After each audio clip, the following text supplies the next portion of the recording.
The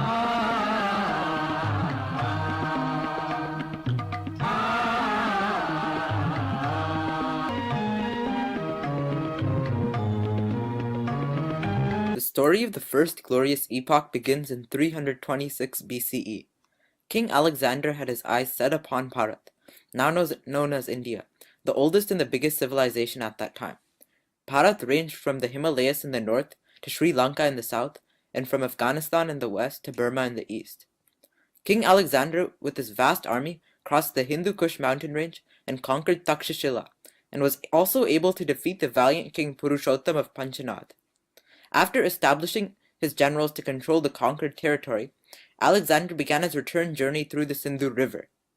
At this time, the republics of the Malavas and Shudraks banded together to fight the mighty Greek army, and were able to almost kill Alexander. However, Alexander managed to return to Greece and eventually died there. At this time, the states Alexander had conquered for 2 long years revolted and removed all Greek influence in a matter of months. Meanwhile, Chanakya, a great political teacher at the world's oldest university in Takshashila, and his student Chandragupta were observing the political upheaval of the nation. They watched as the corrupt king Dhananand of the mighty Magad Empire failed at his sworn duty of protecting smaller states from foreign invasion. As a result, Chanakya and Chandragupta united these smaller states and deposed the corrupt Dhananand and took control of the Magad Empire. This formed the Maurya dynasty in the year 321 BCE. Chanakya guided Chandragupta to form a strong front to foreign aggression. This allowed Chandragupta to defeat the most powerful Greek invader after Alexander, Seleucus Nicator. Because of this strong border, Bharat would remain free from foreign invasion for the next few hundred years. It must be kept in mind that though the army of Bharat had defeated the mighty Greeks, it never tried to invade any foreign empires in return. This mighty army was used only to protect our borders. This forms the first golden epoch.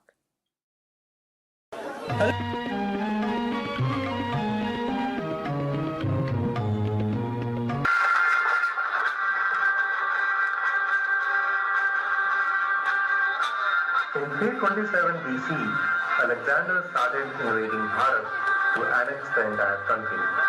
He made an alliance with Ambhi, the king of Gandhar. With Ambhi's help, Alexander planned on conquering Puru, king of Kaikeyi. Hearing this, Ambhi's sister Alka runs to Chanakya at Takshila's Gurukul.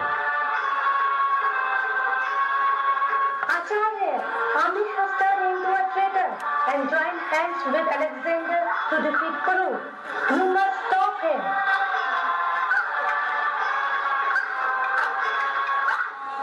Will these kings ever rise above their own selfishness? At this rate, their differences will produce more traitors, and Bharat will fail to defend its Sanskriti from invaders. Who will enlighten them that individual states are part of this Akhanda Bharat? Now is the time for us Gurus to unite and defend the values, culture, and honor of the Rashtra.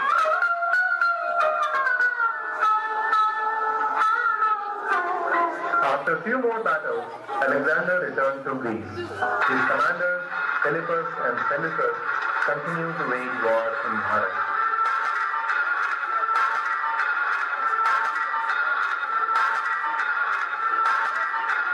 While more kings are being defeated, Chanakya goes to Magad Raja Dhananand with the plan for a united Bharat state. Our Rashtra is on the verge of falling apart, and we are not even realizing this. Rajan, you must lead Bharat to unity and independence. Do not bother us for the cause of whole Bharat. We will act only if Magad is attacked. Magad is not safe if neighboring kingdoms are under siege. Go away, Bhikshu.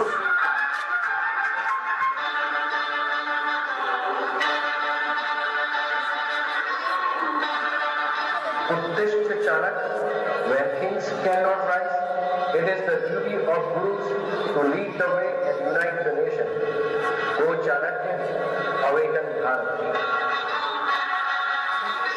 Until I vanquish kings like Dhananand and unite Bharat, I will not die. my Shikha.